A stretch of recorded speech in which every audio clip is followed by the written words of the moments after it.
On today's World Insight with Tianwei, South Korea downgrades Japan's trade status, a response to a similar action from Tokyo. What would pull them back from the brink? And immigrants who benefited from government aid less likely to remain in the U.S. An about-face in U.S. immigration policy?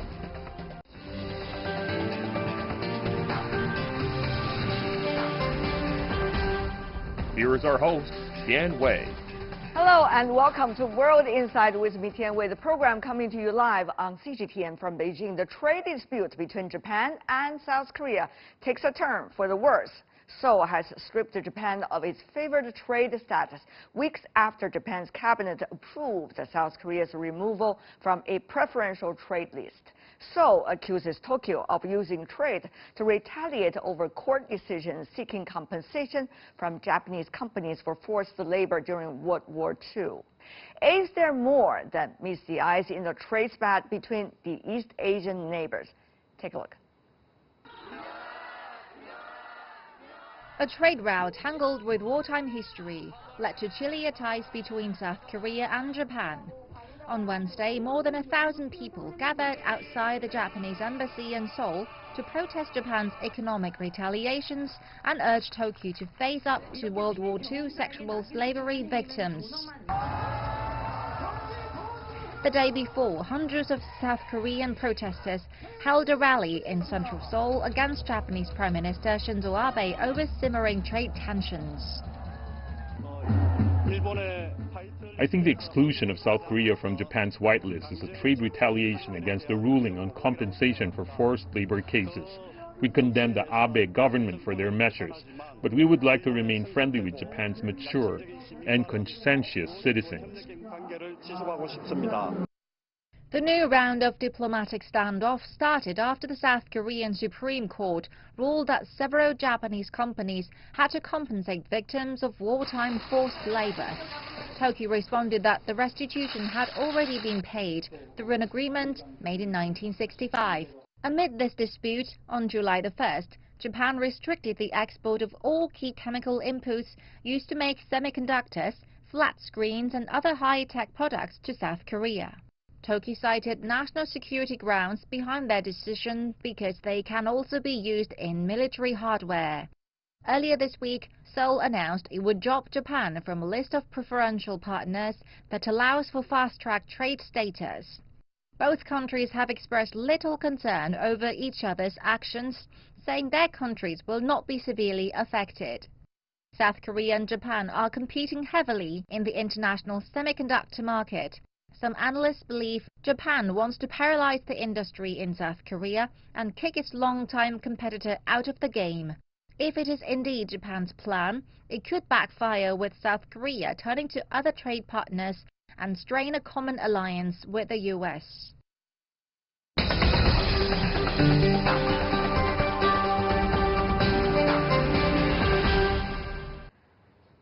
So how will the Japan-South Korea trade dispute likely play out? Let's ask our panelists. In Boston, we have Myung-Koo Kang, who is an associate professor of the Department of Political Science from the City University of New York. In Seoul, we invited Katsuhisa Furukawa, a Japanese expert on national security affairs and a former expert of the UN DPRK panel.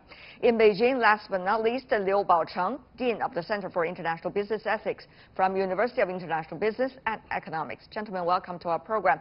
First, go to you, Professor Kang. Now, South Korea has announced that Japan being categorized into one of the three trade nation categories, and Japan was the only one on one category, so-called Category 2. So what does that mean for the mid and the long-term trade relations between South Korea and Japan? I think it's a symbolic measure from the South Korean government. So South Korean government cannot accept retaliatory measure adopted by the Japanese government. So it's a kind of a tit-for-tat measure. But of course, South Korean government's official nominal excuse is that the Japanese government has not managed so-called strategic materials properly.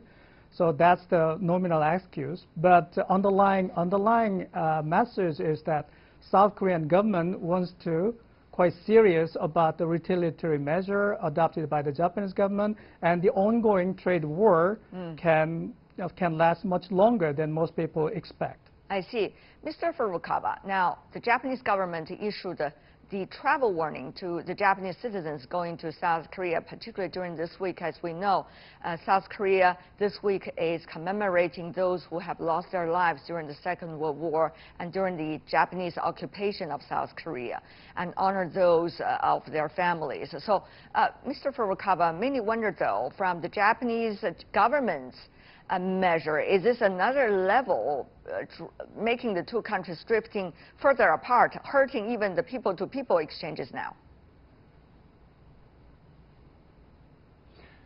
Well, I'm a Japanese national, but I'm traveling safely. I'm based in Seoul right now, and I see no significant obstacle for my travel.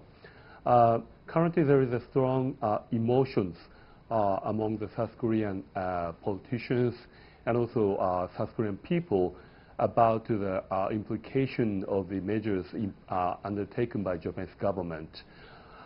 Export control system is a complicated issue, and I don't think that it is correctly understood by a majority of the South Korean people, not to mention South Korean government. I hope that this misunderstanding will fade away in the next 1 or 2 months. Okay, Mr. Furukawa, since you talk about misunderstanding, then what is the best way to understand it from your perspective? The export control issues that we are talking about right now have nothing to do with the fast-track trade status at all. Like many other countries, Japan has export control system. When certain goods and technologies are exported from Japan, Japanese government issue permit to the Japanese exporter.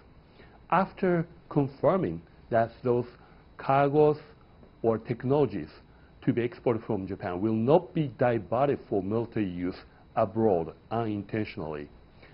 Over the past few years, regrettably, there are certain incidents involving specific South Korean companies where Japanese government could not be confident about the whereabouts of the eventual destination of specific chemicals that can be also converted for use by the for use for the chemical weapons or certain conventional weapon systems. Therefore, although Japan grants expeditious permission processing for specific countries, which used to involve South Korea, but now South Korea is off the list. But this means that South Korea currently enjoys the same status like the one of China. We have no trade restriction issues with China. So this is a major misunderstanding, in my view. You used to have a certain special status. Now that status is being taken away. Of course, there's something is happening over there, to say the least. Professor Kang, that is in simple logic. But to you, what does it say about the strategic, if there is any, from your perspective, approach that Japan is making toward South Korea, trade-wise? Is it a clear signal? I think the commentators, official claim, repeating the Japanese government, claim that eliminating South Korea from the export, expediting, preferential trade treatment. I think that kind of explanation is wrong, and it's not accepted like that in the Korean context. I mean, Japanese, this preferential trade treatment, including 27 countries in total. But out of those 27 countries, South Korea was the only Asian country. But Japanese government eliminated South Korea from the list. So it has a very important, critical message to the South Korean government and the people. Another important thing is that all those, 3 major chemicals, restricted the Japanese government. Those 3 chemicals are so critical for the semiconductor industry in South Korea, and then producing, flat panels and all sorts kind of thing. And then Samsung Electronics and SK Hynix and LG and all those major Korean big companies are heavily relying on imports from Japan. So if the Japanese government restricts, those key chemicals and materials, I mean, it has a really cutthroat, life-threatening effect on the Korean semiconductor industry and overall economy in South Korea. I think that is a very, very important point.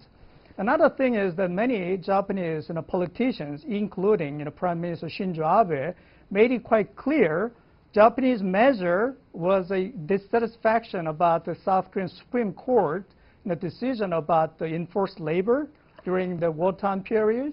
And also the Japanese government repeatedly expressed its dissatisfaction against the South Korean government measure regarding the comfort woman issue. Yeah. And I think so the Japanese government move in dealing with South Korea right now, it's a kind of really not just economic measure, it's quite closely related. As we repeatedly pointed out, it's quite closely related how to interpret the Japanese war crimes, how to interpret Japanese colonial rule, and it's quite closely related to the national pride and identity of both countries.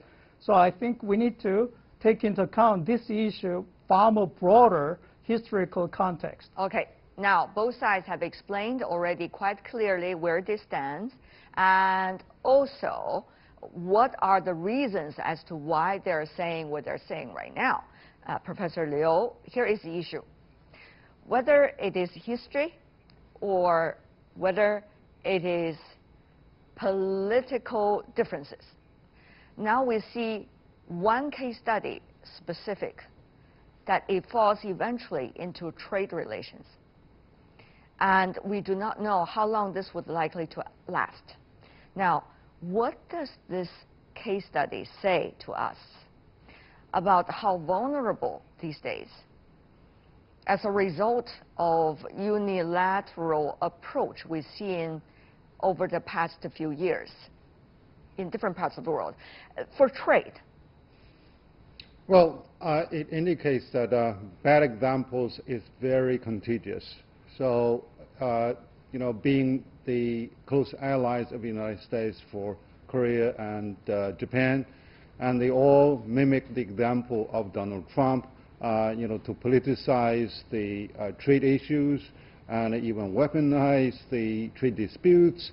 And it also indicative of a potential danger that when a dispute settlement mechanism on fairness and justice is being in jeopardy, and each country can really take unilateral measures to stab the other country they are not happy with, and this may really run out of control. And so many other countries facing similar issues would try to replicate such sort of practice and send the world economic order and trade order into a chaos. Mr. Furukawa, do you think whether it's Japan or other countries will be in the future using these kinds of dissatisfaction issues as a way or as a reason for technological decoupling in a way?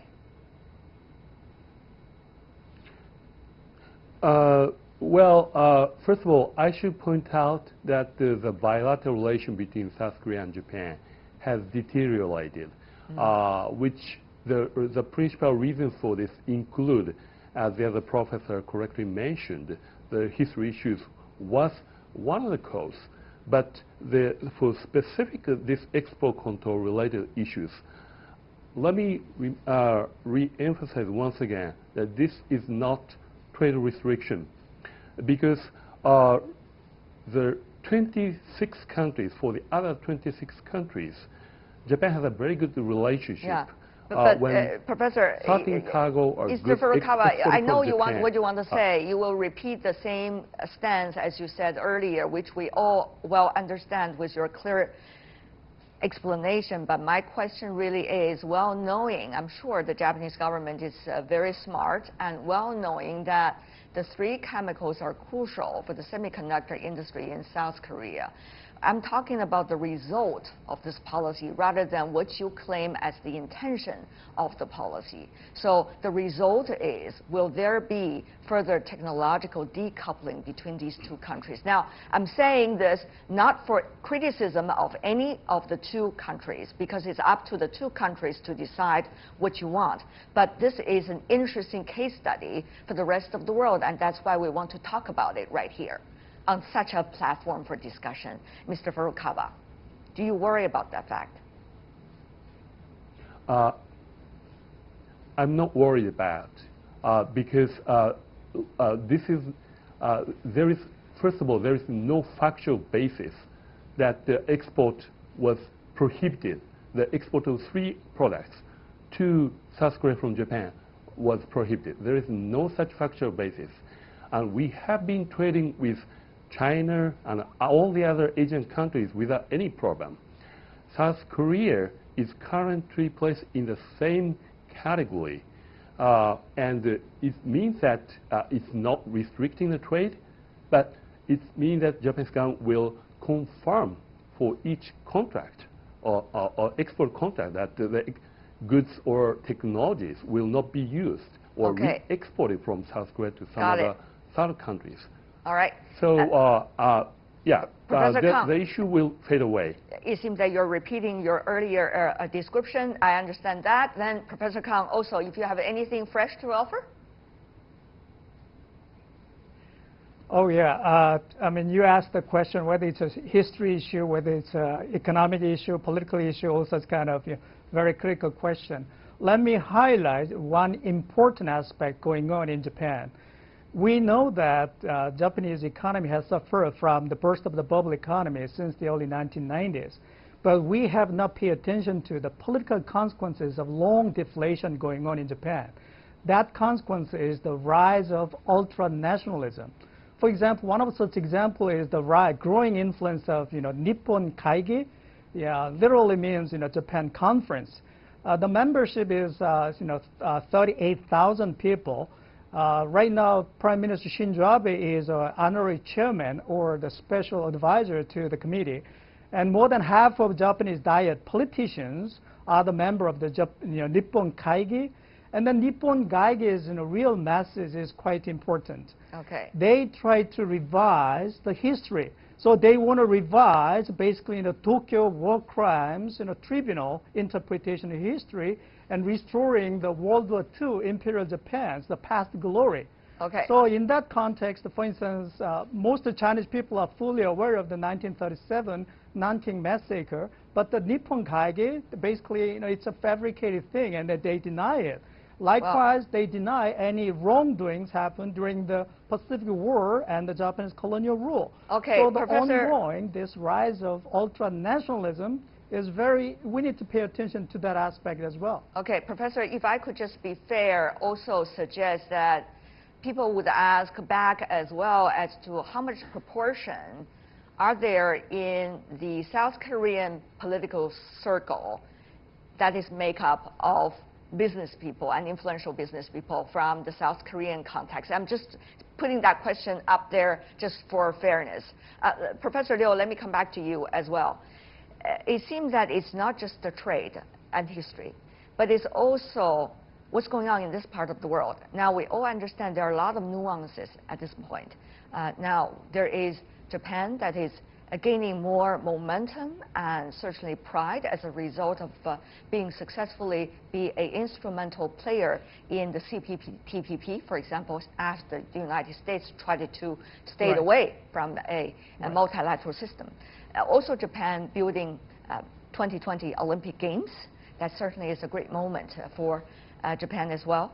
And meanwhile, successfully hosting the G20 summit. All of these seems to be very good momentum for Japan. Now, Japan has chosen the surplus time to do what it is doing now with South Korea. What does it say also about, from your perspective, the overall analysis Japan might have about the region? Well, Japan... And then later, of course, I'm going to our Japanese counterpart for that. Professor Liu, you want to go first? Well, Japan, eternally, they really wanted to revive their economy after the last 2 decades. And regionally, Japan has always got the intention to assume the more respectable leadership in economic cooperation. And also that Japan will have to implement the will, evil or good from the United States, as an instrument in Asia. I see. So, and also Japan is in a rivalry position economically and industrial sector-wise with South Korea, and that really explains the fundamentals of a adversary type of attitude, aside from political or diplomatic consideration. That is your analysis. Mr. Furukawa, of course, I want to go to you. You need to have a say over here about this thing because of the DPRK nuclear issue, because of the Japan, South Korea, and the United States trilateral status and evolving relationship, because of the rise of China, because of Japan trying to seek more known in the world and in the region. What does it say to all of the background and backdrop of Japan's decision in this case? Well, I don't know what to say, but let me state that South Korea is a very important country for Japan, and Japan's export control issue is not intended to destroy South Korean economy at all. Once again, there is no restriction or prohibition of the export from Japan to South Korea. But I'm more concerned about the slowing down of the Chinese economy, which is significantly impacting the South Korean economy. Second quarter of the South Korean economic growth significantly deteriorated this year because of the slowing down of the Chinese economy due to the U.S.-China trade conflict. This is prior to the institution of the new Japan's export control measures. Therefore, we should be concerned more about this global trade dispute between two major countries. And Japanese, we are experts, so we need to have a more evidence-based discussions. And yeah, that's a point I want to just emphasize. I can't explain in 1 or 2 minutes for everything. Sorry. All right. Let me go to you also for the final words, Mr. Kang, Professor. Right. As we know well, economic globalization or economic interdependence, growing economic interdependence, it needs more multilateral coordination mechanism, which is called, multilateral governance system. So ongoing intra-regional trade volume in Asia has been on the rise. China's trade relationship with South Korea and Japan and other ASEAN countries, entire Asia has been on the rise. So we need multilateral coordination mechanism to deal with growing economic interdependence.